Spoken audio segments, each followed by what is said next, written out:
So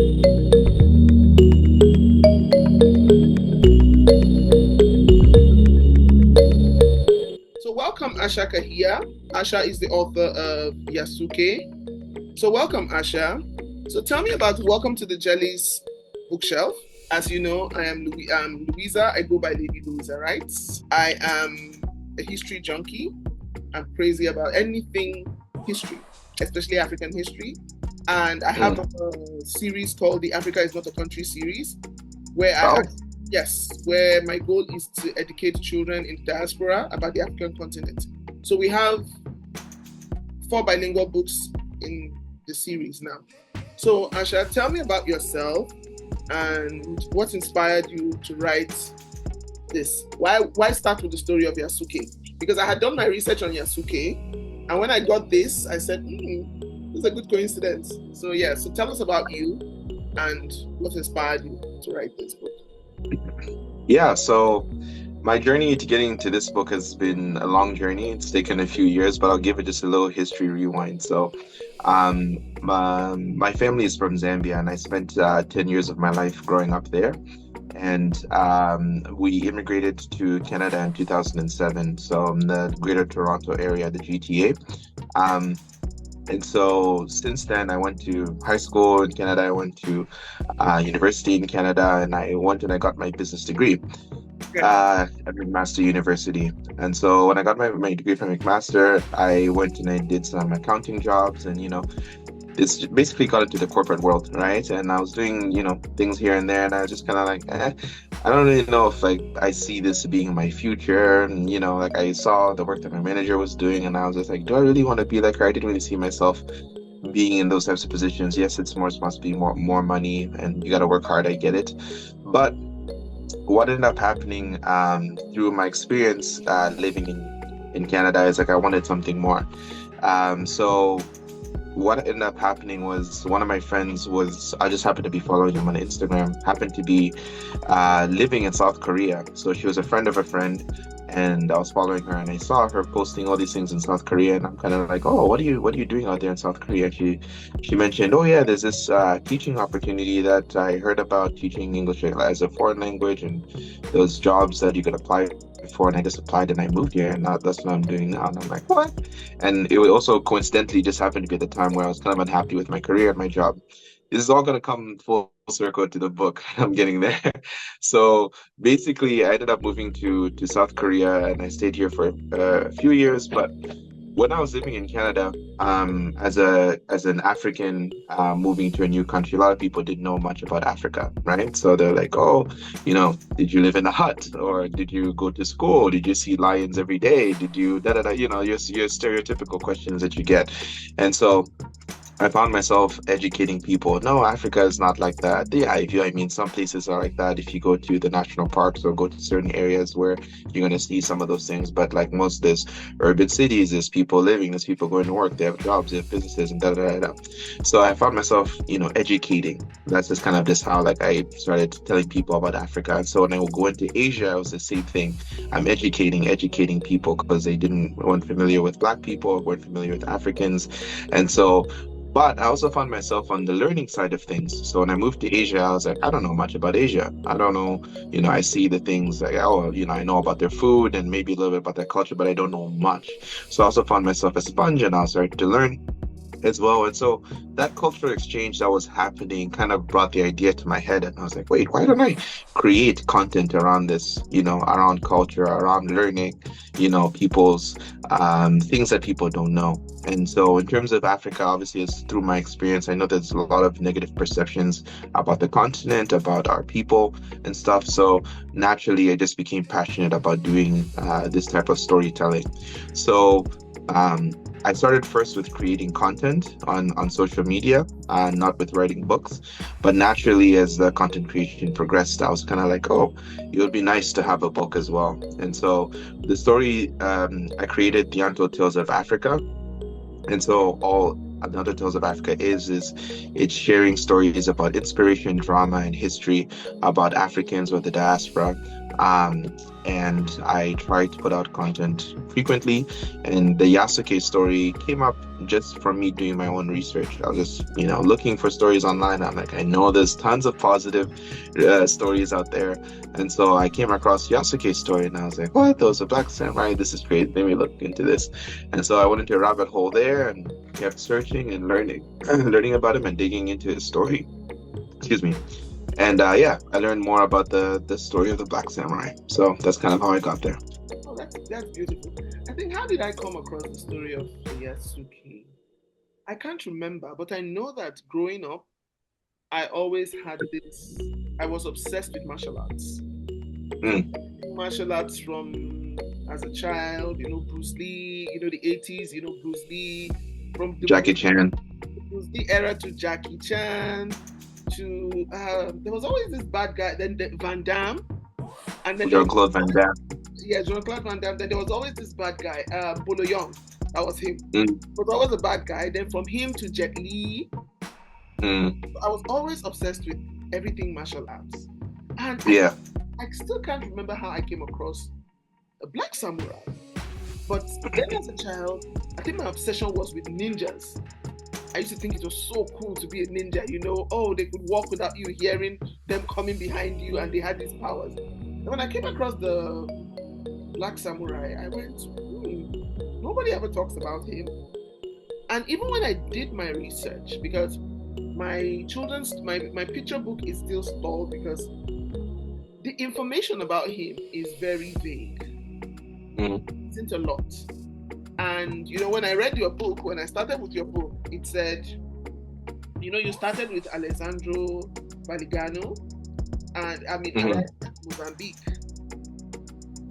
So, and then Ishak, the name. But history here says that they're not sure of his name, not sure of where he came from, but because how they were able to guess he could have come from Portuguese Mozambique is because this Alessandro man, this Italian missionary, but he was in charge of the Indies, which covered Mozambique and Southeast Asia. So bringing a black man to Japan most likely would have been Portuguese Mozambique. Yeah. So that was it. So when I thought about it, I felt this man's story deserves to be told, but it's so sad. Story. There isn't much about him. Just a few letters and a few notes are the few things we have about him. Talk to us about, what do you think about the power of storytelling? Like as Africans, the beautiful thing I love about social media these days, and the fact that we are beginning to tell our own story, is only we have the power to tell our authentic stories. For the longest time, others have told our stories. It's like the African saying, until the lion learns to speak, the tale of the hunt will always glorify the hunter. So talk to us about the power of storytelling. Do you think that our ability to tell our stories makes our stories more powerful, or it doesn't matter who really gets to tell the story? Because I'm actually that's the story of YASUKE now. Yes, so it's a deep question you just asked.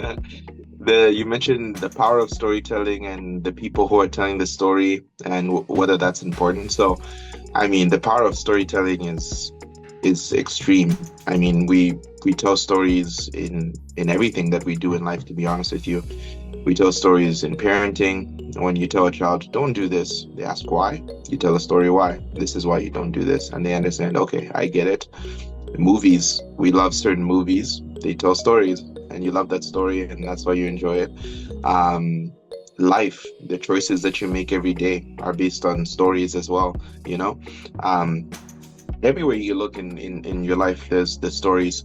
Now, with regarding to Africa, the stories that are well known about the continent is, I guess, there's nature, but they'll say there's poverty, there's famine, there's war.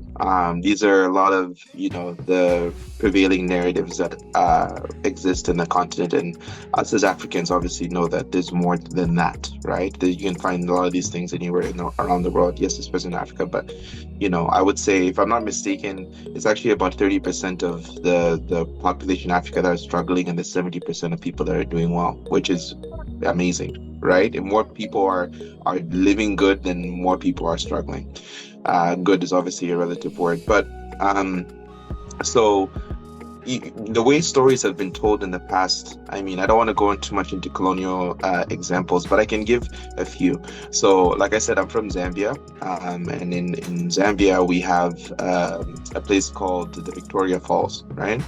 The Victoria Falls is the largest waterfall in the world, and it's very beautiful, but it's called the Victoria Falls. And we have a town. Sorry to interrupt you. Isn't that Mao Sautinia? I don't like Mosotunia, yes, exactly. Go ahead. Exactly. Yeah. So Mosotunia, and the town where you find Mosotunia, the Victoria Falls, is called Livingston. Livingston was named after a British explorer called David Livingstone. If you go to Victoria Falls today, you'll find that there's a statue of David Livingstone in bronze, and he's looking out at the waterfall, right? Because they say he was the one that discovered the waterfalls, and they named the city after him, and the falls are named after the royal family. So, I mean, from that storytelling, you'd be like, wow, that's amazing. This explorer came and saw this and did that. But if you really think about it, you're like, wait, you're telling me no one visited this place before this British guy came in the 1800s, or whatever time he came? Like, no one saw it before then. He's the one that discovered it. Isn't that a little weird? Clearly, like, it doesn't make any sense. But these are the types of stories that are told to us. But when you really think about it at a deeper level like that, it doesn't make any sense. So that goes to show where obviously perception, or the perspective, or the person who's telling you the story does matter, right? This is not like me to just bash, the British, to say that they're, everything they do is bad, but I'm just trying to give an example of how, storytelling can be used to alter the truth. So going back to YASUKE, like you said earlier, there's not a lot of definitive information on his upbringing, right? The thing that I did with this book is there was some room for creativity. So meaning, if there aren't any hardcore facts, we do have, some information that makes us lean towards certain conclusions, but in the form of putting a book together, you obviously have to make some assumptions. So I tried my best to make sure that I'm falling on facts and not assumptions. But the genre of this book is a historical fiction, because there's not 100% of things that I could prove, but I tried my best to lean towards the truth than fiction. And I noticed that sometimes with the power of storytelling, they say there are always three sides to a story: my side, your side, and the truth. So I think that the power of storytelling, most of the time, especially historical stories about indigenous people, the storytellers always want to look like the savior. Yeah, that's what I noticed. So with YASUKE, I was just trying to imagine a black man in Japan. And for the power of storytelling, I'm looking at it and I'm trying to imagine the parts, how, first of all, YASUKE taken away from home, brought to this strange land, and the person who sent for him because he was curious to see a black person, what a black person looked like. Based on history and what I had read about him. But first of all, what inspired you to give him the name? Is it Ishak or Isaac? It's Isaac, basically. Isaac, yeah. Why give him Isaac? It's actually supposed to be more like Isake. So that's supposed to rhyme with Yasuke. Isake, Yasuke, right? So like the name Enrique, like the QUE, Yeah. So Isake. Yeah, Isake. And so Isake rhymes with Yasuke. And so like Yasuke is kind of like the Japanese version of his name, right? So this is not facts that he was named Isake, but the idea is that, he didn't arrive in Japan with the name Yasuke. You know what I mean? Yeah. So he had his own biological name, and so when he came to Japan, they named him Yasuke, like this. Yeah. Okay. And what do you think about the power of names? Because I know that as Africans, names, I know that names mean a lot to us. Like as Nigerians, give most children, every child has a traditional name. And before you have that baptism English name go by. And we Mm, believe that the more you speak a child's name, well, the more you say a child's name, you speak the meaning of that name into that child's life. right. Yeah. So for him to be documented in history, first of all, not knowing where he came from and not knowing his name, I don't know. I felt it. Mm, Yeah, because nobody is nobody. mm, Everybody comes from something. mm. For him not to, for such critical information about him not to have been documented. Then I remember Mm, that he came as a I mean, chattel. They weren't regarded mm. as human beings. But I'm trying to just walk in Yasuke's shoe. Because going from your story, I think it's amazing that you were able to fill in the gaps. I don't know if I would have been able to, even as a writer. Yeah, Yeah. yeah, because it takes crazy imagination to sit Mm, down mm, and then feel. I mean, this is how many pages? Over 100 pages. mm.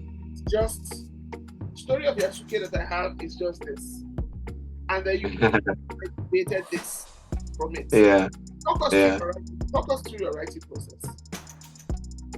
Okay, so because Yasuke is based on is was a real person, the first thing to do was to try and gather as much information about him as possible. Okay. Which again, with this, it can be reading articles, watching YouTube videos, reaching out to people that may know information. Every which way you can gather as much detail about this person as possible is what I did first. So now that I have all this information, I have it documented to say like, okay, these are the people, this is the information about him now I know. So the second thing I did was to look at those time periods. Historically, what was happening in Japan during those times, right? So Yasuke arrived in Japan in the late 16th century. So what was happening in Japan during the late 16th century? The country was divided. There were many different kingdoms, people fighting for power. So it was a very, very different Japan as to what it is today. So he came into a place that was basically kind of at war. Um, so knowing the things that were happening and who he served under which kingdom, okay, Yasuke was under this king. Okay, let's learn more about this king. Oh, this is what happened when the king was there. And then trying to find out I don't want to say too much about Yasuke's story because obviously I don't want to spoil anything, but basically understanding the events that are happening at certain time periods in Japanese history make it a lot easier to say like, okay, these are the characters that were involved. These are the main people. How can we build them into Yasuke's story and make it as historically accurate as possible? So I would say 90% of the characters that are in my book are actual real people that actually did something in Japanese history. When I say the 10% of people that aren't real, I'm talking about, family members of Isake or, people like that, where they play some role in the story, but the reader can kind of pick up on those types of characters. But the ones that are doing major events in the book are 100% real, based on real people. And I use their real names, and you can Google search them to learn more about them. Okay. Okay. Well, Yeah. yeah. And I also like the language, the style of writing, because it's Hmm. like the end of chapter one. And so with the night sky as his witness. Mm. I don't know, maybe it's the poet in me. When I read books, language does a lot for me. Yeah. Yeah. So there you said, and so with the night sky as his witness, Isake took his first step into the unknown, ready to carve his name into the annals of history and fulfill the promise that burned brightly within his soul.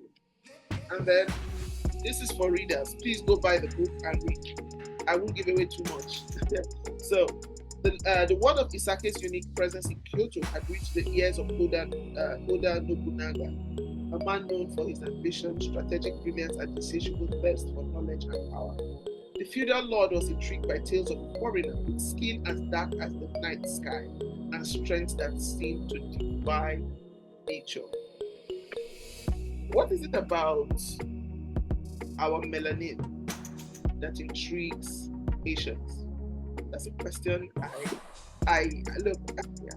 So what is it about our melanin? At least you've been there. Are you chatting with me from there now? Yeah, I'm currently actually in Singapore, so yes, I'm still in Asia. But yeah, to answer your question, I mean, it depends on the country you go to be honest with you. South Korea these days is pretty good with blacks or foreigners in general because of North Korea, like there's a lot of American military presence in the country, so the Koreans now are very used to seeing blacks, whites, foreigners of all kind in their country, so they don't really look much. Other Asian countries can be a little bit different. So people stare at you. I've visited China before, and people looked at me like I was a celebrity, and wanting to take pictures and all these different things. So I don't know if it's the size of my body, my darker skin tone, exactly. My hair, my nose. I don't know what it is. I don't know what it is that attracts them, because it's just, yeah, they just don't understand, like, how is your skin so dark? Like, why are you of darker skin tone? Some of them, it's just out of curiosity, not even hatred. They just look at you being like, I've not seen someone like you before. Or if they have seen you, they've seen you on television and they're seeing a person of color for the first time, and they're like, oh, what? Or they want to say that, oh, we saw someone like this, let me take a picture and show it to my friends and stuff. And obviously it's kind of crazy, because you're not an animal and like you shouldn't be treated as one. But yeah, I mean, it's a very unique experience. I would say that in general, those types of stereotypes are slowly fading away, and they're starting to, like, oh yeah, person of color, and they move on with their life, kind of thing. Yeah, because I don't know. I think now that you've explained it, that is more out of curiosity. I used to find it very because I would go, I'm human just like you. Well, back to the story of YASUKE. So, page 38. Despite the admiration and respect Isaac garnered, his journey was challenging. Some hesitated to accept him as a samurai due to his foreign origins. The rigid social hierarchy and ingrained prejudice presented obstacles Ishak had to overcome. However, his unwavering dedication, humility, and loyalty to Nobunaga helped break down barriers, earning him the respect of even the staunchest skeptics. Don't you think that's the experience of almost every black person? Basically, yeah. I think honestly, like, the samurai traditions are very, very not sacred. What's the word I'm looking for? Set in stone, right? The idea that, like, somebody, especially with traditions, especially when it comes to Asia, a lot of Asian traditions go back hundreds, if not thousands of years, and they're being practiced still to this day. The samurai culture, obviously not anymore, but just in terms of certain holidays, certain rituals and stuff like that, they go back a long time. So if you can imagine at that time, if Japan, which today is still a very homogenous society, Japan, I'm sure, is 90+% of people in Japan are Japanese. But if you go back to the 1500s, you can imagine like how many foreigners are in Japan. Like, I would say 99.9% of people in that country at that time were Japanese. So for a foreigner to come is one thing, and then for a foreigner to say that they're a samurai or to be anointed as a samurai is even like, and on top of that, for him to be a black, right, to be a big black man with dark skin and say he's a samurai is like their heads just can't comprehend something like that, right? And yeah, like, it's well documented in there's a man named Louis Roy.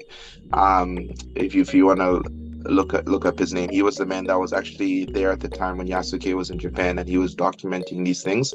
And so a lot of historical records on Yasuke can be found through this man. And yeah, he shares stories of Yasuke in Japan, and just everywhere he went, he was basically like a superstar, not a superstar, like a celebrity, you know? The people were looking like, oh, those are the, oh, you know what I mean? Like, people were chatting about him everywhere, and talking about him. It's quite a phenomenal story. Yeah, and I realized that there's also some depiction of Yasuke in ancient art. Yeah. Yes. Yeah. I Correct.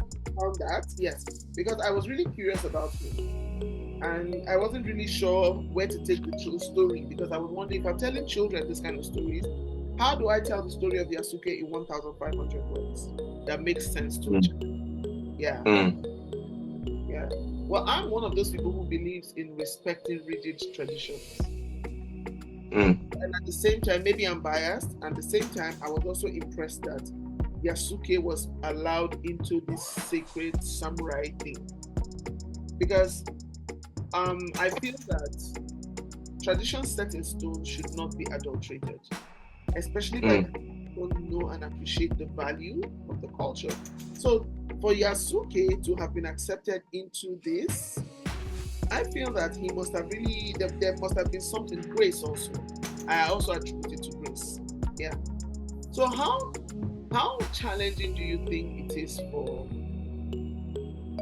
us as Black writers to tell authentic Black stories?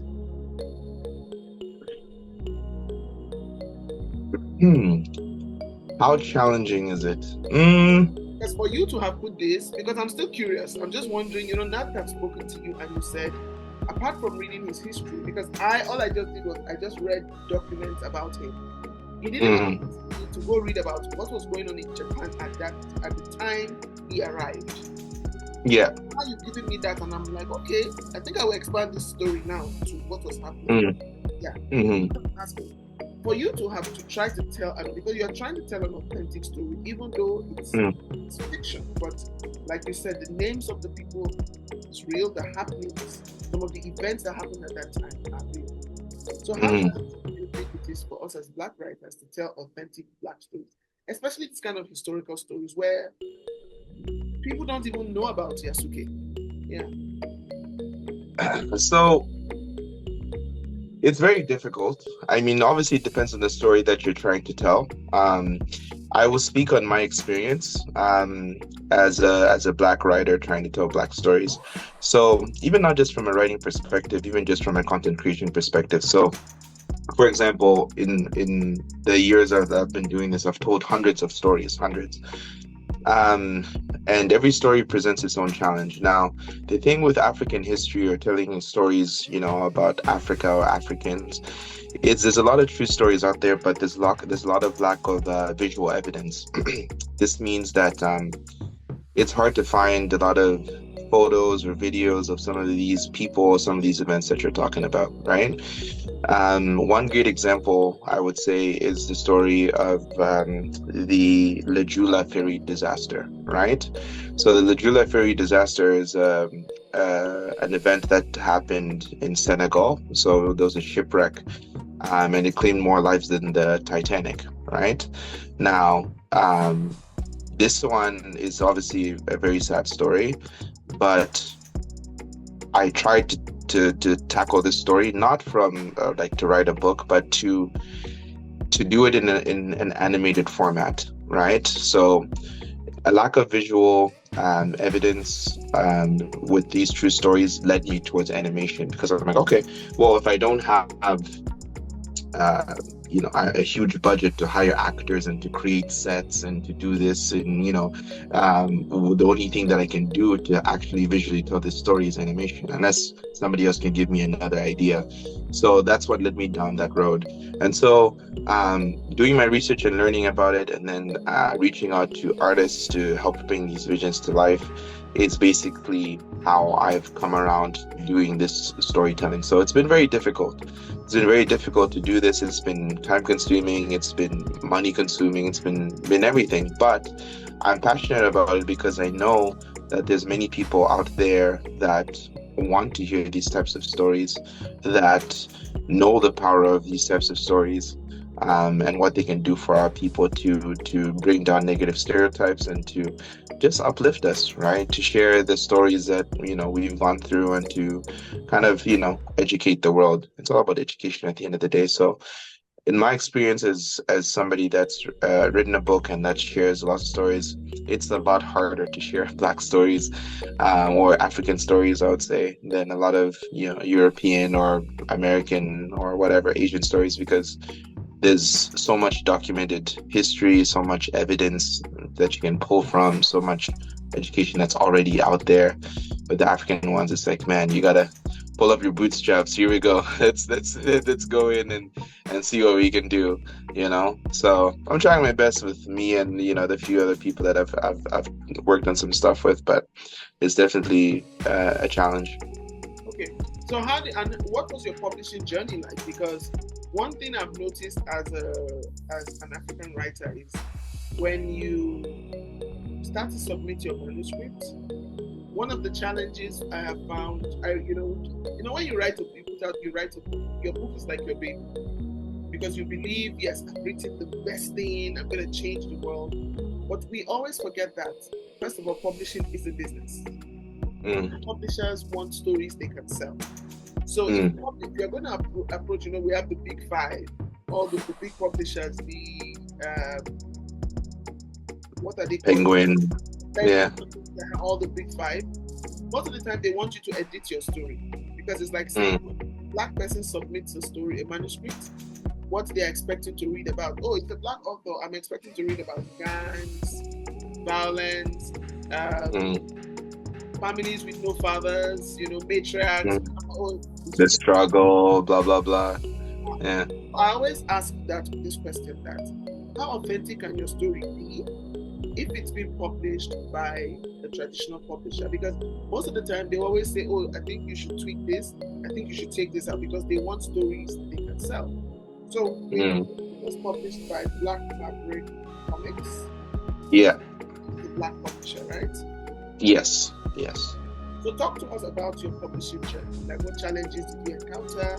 Did you start by sending your manuscript to different publishers before Black Maverick? Yeah, so a little bit of my story with Black Maverick Comics. So they're a young publishing company, and our interests aligned very well. Obviously, I didn't have to face a lot of discrimination or much stereotypes, because they're a Black-owned business as well. So luckily, I didn't have to jump through any hoops there, and they didn't force me to edit or tell my story a certain way or anything like that. So I'm happy about that.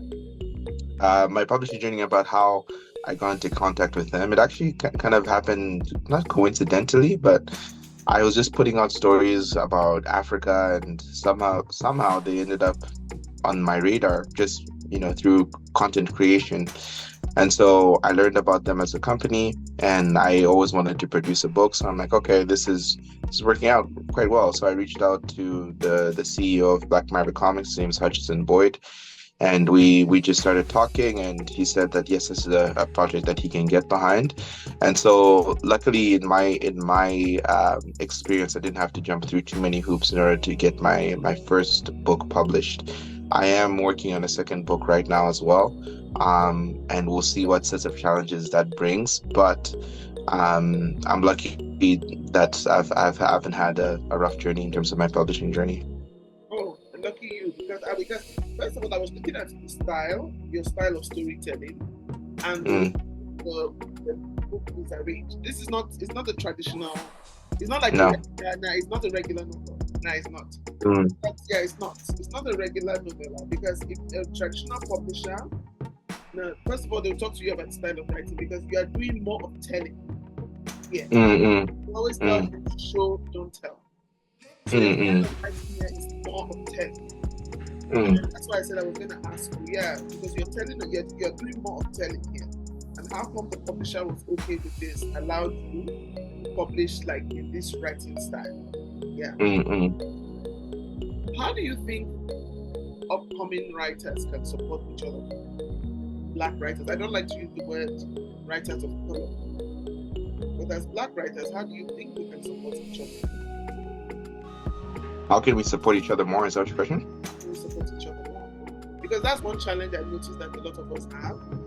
You try to reach out to a writer for, oh, please give me a few pointers. Either they ignore you, they don't respond to you, or I don't know, there's just something there.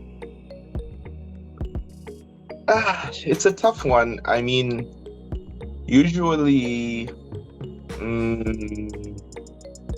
okay, so my brain's going two places. So the first place I'm going is to try and reach at somebody at your level, right? Try and reach at somebody at your level. If I try and go to somebody that's like read a book, New York's bestseller, and I'm reaching out to them like, hey, I'm an aspiring author too. Give me some pointers, give me some tips. Realistically, like he may not reach back. You know, I don't have time. Not because he doesn't want to support fellow Black artists, but it's just like you're at the beginning of your journey, right? I'm sure at some point, who this person was had to go through a lot. And the unfortunate thing is in society, especially today, is a lot of people want shortcuts, right? They want, hey, you're successful, we're the same color, help me out here and put me on your level. It's like, wait, it took me 10 years to get here and you're just starting and you want to be at my level? Like you know how long I had, how blood, sweat, and tears I had to put into this? Like I can't just give you like a shortcut all the way here. That's understandable. But obviously in terms of supporting ourselves and supporting the community, I think it's something that's something that needs to be done.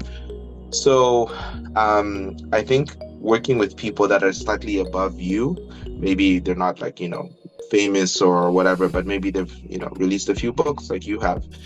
Maybe they've had a little bit of success, and maybe there's something that we can do in terms of I can help you out in one way and you can help me out in one way. So then the relationship is more reciprocal, right?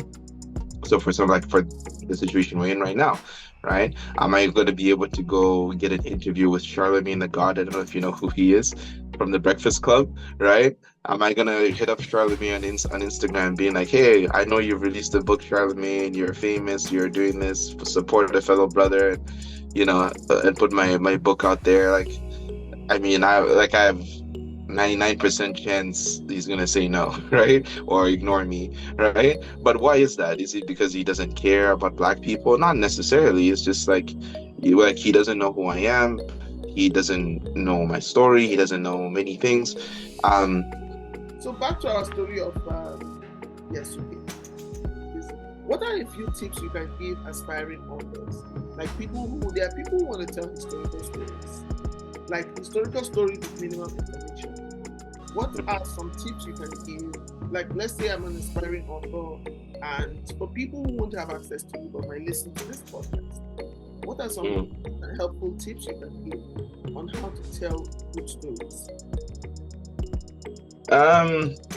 I mean, it depends on, I guess, the person or event that you're writing a story about. So the route that I went obviously with this book is historical fiction, so I tried to gather as much historical evidence, like everything I said previously, but you don't necessarily have to go that way as well. Some people can do it a different direction, meaning they just have something that inspires them, right? So, for example, in life, people get inspired by many different things, right? For Michael Jackson, for example, Michael Jackson had his own way of singing, his own style of dance, his own music, everything. But he was inspired by so many people that came before him, right? He said it. I was inspired by James Brown. I was inspired by Frank Sinatra. I was inspired by Fred Astaire, all these different people where you look and you say, wow, like you're amazing and this is what I want to be just like you, right? Now, did Michael Jackson go and dance exactly like James Brown or sing just like James Brown? No, he took inspiration from what he liked and he made it his own, and there you go. That's what you have. And I think it's the same thing in the movie industry, and it's the same thing with reading books. A lot of people that become writers have read their many books and they have favorite books, and then they maybe have a favorite author and something maybe inspires them. It may be an author, it may be a story, and just that inspiration is enough to channel their creativity in order to help them to start writing a book. So it depends on the person and what direction they want to go. Obviously, with my direction, I had to use a lot of research because I didn't want to do Yasuke's story wrong, especially use that name and then, you know, people question everything like, wait, really? Is this what, like, is this what actually happened? Is this true story? I just don't want to like put, fake news out there, basically, right? Um, and so depending on the direction of what a person chooses to do with their story, that's basically what I ask. It's like ask yourself, okay, are you doing this story because you want to do the story justice in terms of a historical narrative, or are you doing this story because you're inspired by this person or this event, and the inspiration is what is driving, not necessarily the what's the word I'm looking for? The material facts, the historical evidence of this person. That's not what you're trying to do. You're not trying to go with the narrative. You're trying to go from the inspiration of it. Does that make sense? Like I could tell the story of Yasuke, or I could tell the story of a black samurai. You get what I'm trying to say? Right? It's like, am I telling Yasuke's story, or am I telling a story of, yeah, like for example, like there's a famous anime called Afro Samurai, I think it's called, Afro Samurai, um, where a lot of people are like, oh yeah, this is based on Yasuke, like like the Afro Samurai and like stuff like that, and there's been many other iterations of something similar. Those are inspired by Yasuke, 100%, right? But they're not telling the story of Yasuke. You know what I'm trying to say? So to me, it's like, okay, are you going to be inspired by the story, or are you trying to take the story full on and do the research and then tell this person's story accurate? So it depends which way you want to go. And what I like about the story here, because I reading Yasuke's story, I don't think he ever went back home.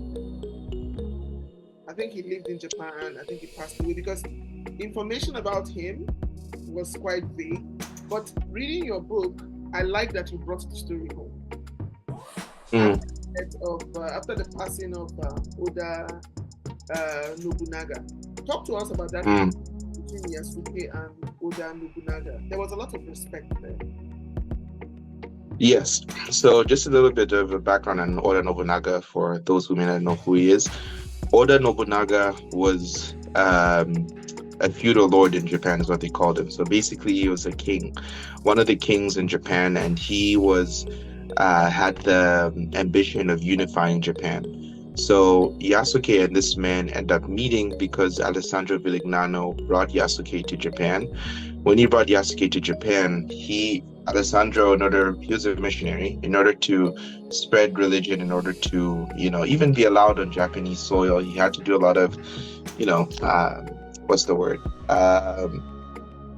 Not gesturing, pleasing. He had to be a people pleaser to make sure, hey, I'm not here to harm anybody. I'm just here to share my goods, to share my wares, to get to know the people, get to know the land, get to know the culture. And Oda Nobunaga was a fan of Western things. He loved Western fabrics. He loved, he could be pampered, basically. Like, oh, this is great. Give me more, tell me more, show me more. And he wanted to have his collection of things. So basically, that's how Oda Nobunaga and Yasuke meet. Now, because of his stature, because of his martial arts training, like we said in the past, and just who Yasuke was, Oda Nobunaga was a big fan of Western things, like I said. So he was very, very different compared to a lot of other a lot of other kings in Japan at that time. So a lot of people were against the way he carried himself and who he was. He's like basically this guy that just embraced too many foreign things. Like, why do you like all these things from other lands? Why do you like Yasuke? Why do you like this? Why are you so different from the norm, basically, right? And so basically that's how Oda Nobunaga and Yasuke's relationship began. And Yasuke's time in Japan was not that long, at least the documented history of Yasuke. And like you said, um, the story of Yasuke in the real documented records, we don't know how his story ends. And that's basically where me as a writer have to get creative to say like, how do we end this story? I mean, every book has to have an end, and right? So that's basically where the creativity came from, and that's how Oda Nobunaga and Yasuke met each other. I don't want to Yeah, go but too deep into Nobunaga's demise and all those details. yeah. But yeah, that's basically the story of how those two get to meet each other. Yeah, but the thing is, it's beautifully written, and I'm just tempted to read it. On a good day, I would have said you read it, but you don't have your copy with you, so I get to read it. So yes, I Go for like it. yeah where you said that a warrior returns home. Maybe this is the Yeah. act of me believing that Mm. there's still something about coming home. Home is where the heart is. Home is not just a building. Home is where the heart is. So even though he was in Japan, he had risen to this level. Home is where the heart is. So this is chapter 9 where you said Ishak stood at crossroads in his life, grappling with the weight of his past and the uncertain path ahead. The death of Oda Nobunaga, his reverend lord, his revered lord and mentor, had dealt a devastating blow to his spirit. The loss echoed through his soul, leaving an emptiness that seemed impossible. In the days that followed, Ishak retreated into solitude, seeking solace in the tranquility of nature. He wandered through lush forests and climbed rugged mountains, finding refuge in the beauty and serenity of the world around him.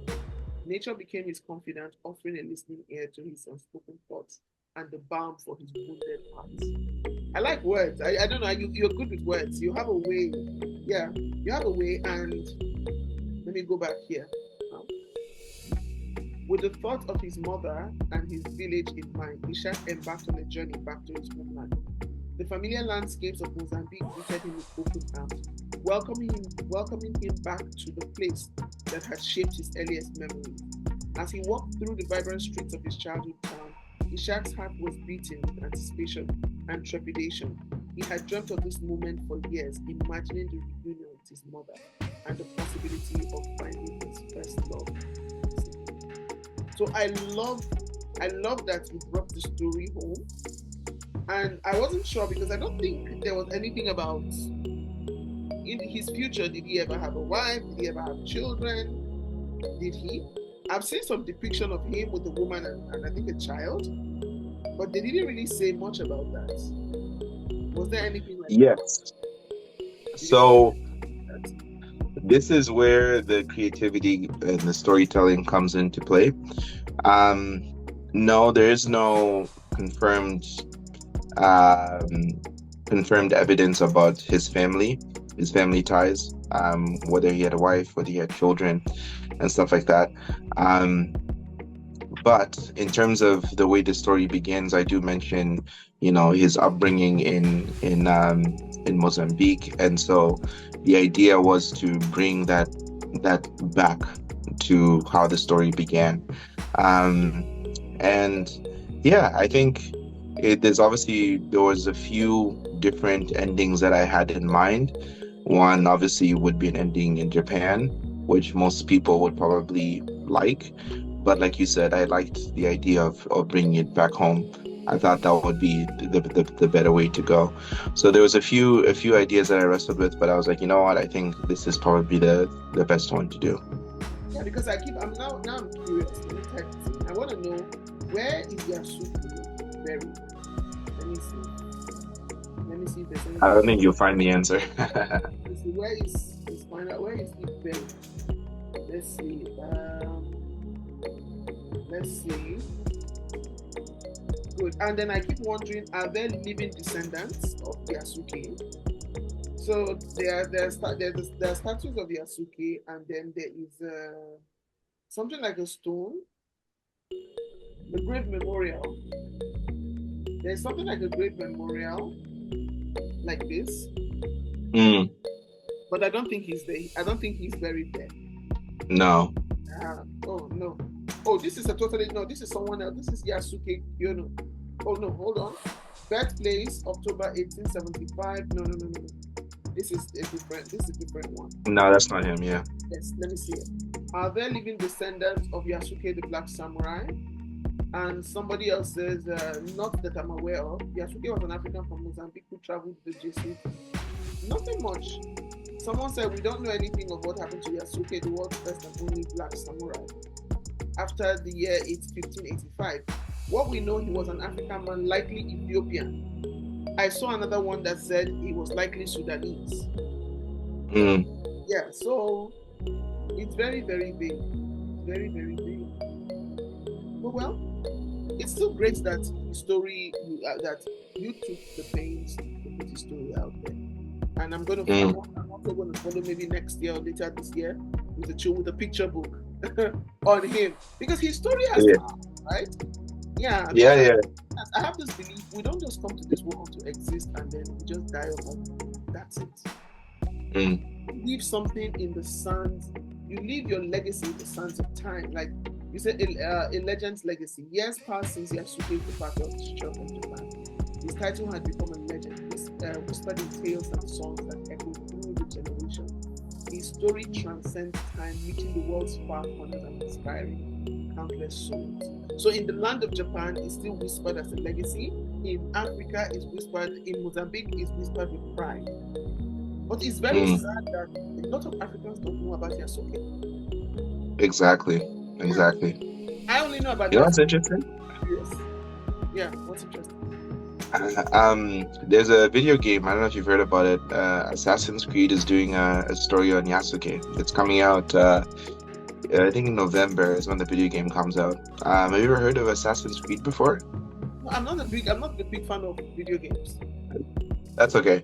So yeah, basically, Ubisoft is a big video game production company, and they have this series called Assassin's Creed, and so this year they decided to make Yasuke the main character, and so this is the first time that like a big production company, a big gaming company has gone with Yasuke's name. And I'm very curious with how they portray him, number one, because the trailers on YouTube have come out and it shows Oda Nobunaga and it shows Yasuke and it shows him with the sword and he's fighting. I can send you some YouTube links if you're curious to see it. I know you're not much of a gamer, but it's very cool to see, because I was just like, wow, like this is amazing that they're showing a story. But I'm curious to see from what they've shown so far, the information I have in my book and what they're rolling with in the video game seem quite similar. But obviously, I don't know the origin story and how the story ends, because you have to buy the video game in order to find that out. But yeah, it's very, very exciting that they decided to do his story. Well, that's good, because animation is something I'm interested in. My children's stories are things that I want to put out in those forms, educative animation. So what are you working on next? Talk to us about what you're working on next. You say you're working on another book. What are you working on next? Yeah, this one is going to be a challenge that I've never faced before. So my next project, I don't want to share too much, but I'll share a little bit. So it's going to be a book about a Zambian superhero. Okay. So, like I told you earlier in this call, my family is from Zambia, and this superhero is going to have a disability. So, it's based on my. Remember how I was talking about inspiration? The inspiration here is I have a brother with a hearing disability, but growing up he obviously faced challenges that most people without disabilities don't face, right? So, there's obviously, as blacks, we know that there's not a lot of representation in terms of medias, books, whatever it may be, in Hollywood and elsewhere, but also we know that that's the same for people with disabilities, right? So they don't really get as much shine as they deserve. So this is a book that is kind of crossing two pillars in my book. So it's going to be a huge undertaking, because it's not based on true events, but it's inspired by an actual person. So it's going to take a lot longer to put this project together, but I hope it's my best work yet. So we'll see. And what do Yeah. you hope for your book? What did you say? What do you hope to see? What future do you hope? For Everybody has, Yasuke, so yeah. there is room for a part two. Now the problem here is the room for the part two is that like now we're going into full fiction, right? um, right? Which I struggle with. I'm like, is that what I want to do? Because part one was really all like as much as historically accurate as I could make it, right? So what honestly speaking, it was my first book and I had never done it before. And I was like, this is something that I want to do. I want to check this off my list. Let me see if I can get it done. And now that it's done, I love it as my catalog. I don't want to lie to you and say like I want to take this story to Hollywood and get it produced and stuff like that. It's because, to be honest with you, Yasuke's story is gaining incredible steam, right? Incredible steam from Hollywood. I've read articles they're picking up. I think Warner Brothers wants to do something with Yasuke's story. Like I told you, there's this video game that's happening. His name is everywhere, and so it's just one of those things that more and more and more people are learning about his story. And if my book can play a part in educating people about his story, then I'll be very happy. So I will continue to promote and push it out. And if more and more people get to read it, then I'll be a very happy man. Okay. So how long did this book take you to write? I just remember. Just one come to me now. How long did it take you to write? How many months? How many years? It was less than a year, but I want to say about 8 months, I think. Okay, so how come the book has no illustrations in it? Because I would have expected to see illustrations in it. The thing is, yeah, I thought about it. I was like, should I add illustrations in there? But I was like, I kind of want like people to imagine things a little bit more, because I was like, again, the illustrations would be good, but I have other ideas of where to use illustrations. So, for example, I have animated stories about Yasuke that have used, illustration. So I was like, should I cross these illustrations into the book? But I'm like, no, let me make the book be its entire separate thing. And then the videos that I make be its own thing. And then in the future, if I could create Yasuke comics, will be the own thing. I don't want to cross-pollinate, if that makes sense, Yeah, that's the idea. And why didn't you make the cover like more catchy? Like Yes. this cover, right, appeals to those of us who are deep. That's like, oh, I look Yasuke. Oh yeah, Yasuke, I get you. But for someone who is not a reader, right? What sparks curiosity is, oh, they want to see garish picture. Oh, what's this? So make the picture more catchy. Yeah. Well, I'll explain the imagery behind it. So again, first time doing this, so you have to bear with me here that nothing's perfect, to be honest with you. As I grow and learn more, I would understand what works well, what doesn't work well. But the logic behind this one, the color red, obviously, is because there's a lot of bloodshed that's happening. It's a very violent time in history.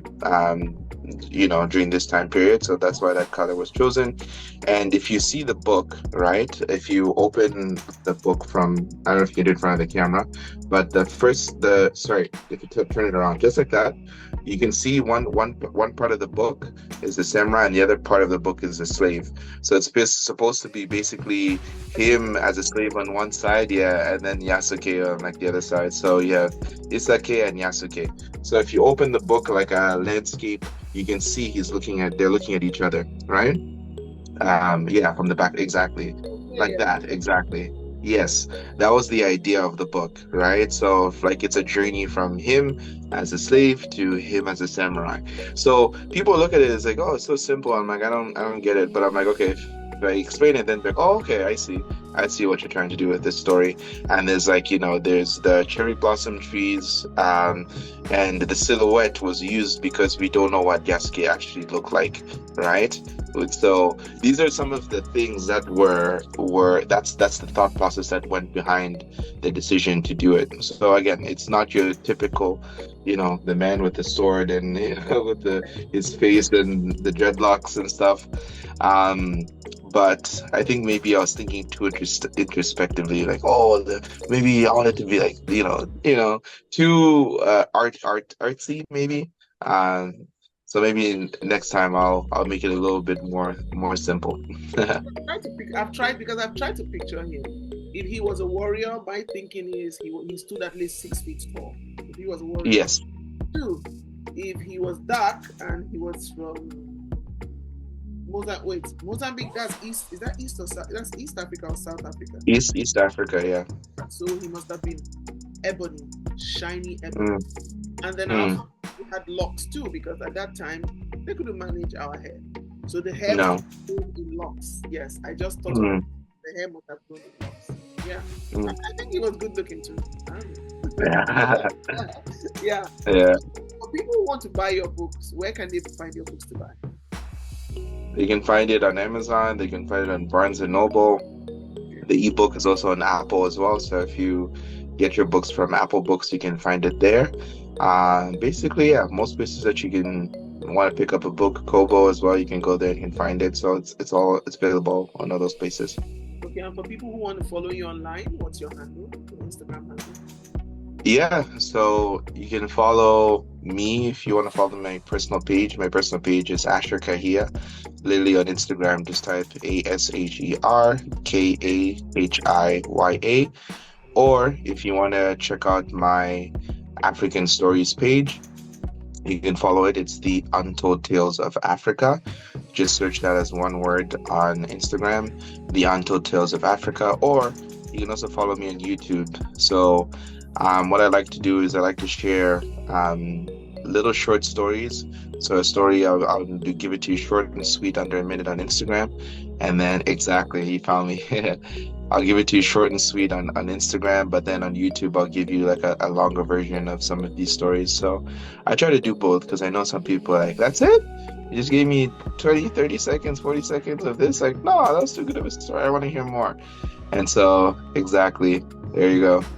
And so that's my science behind what I'm trying to do. Yeah. That's great because I'm following. So because you still notice I'm following you with my personal page called Baby Winter, right? That's easier for me to track.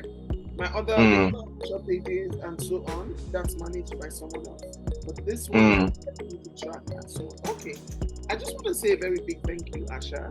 It's been great chatting with you and for this book. Yeah. And also thank you for also inspiring me to tweak my picture book now, to go read up what happened at that time, because I was just focused on him, just the guy, the man himself. So now I would go read about the things that happened in Japan at the time YASUKE arrived. And maybe I might find something that might link me to his name. I don't know. Because he came from a family, right? And I want he still has existing relatives, but they don't know they are related. Nope. What if he was an ancestor? What if he was your ancestor? And maybe he's speaking to you from the great beyond and saying, Asha, tell my story. He's like, tell my story. These things happen. I hear stories like that. Yeah. Yeah. It's been great chatting with you. Thank you very much. Once again, I just want to say thank you, Asha. Nice chatting with you. Nice meeting you. Thank you again for this book and have a lovely Saturday. Thank you so much. Same with you. See you later.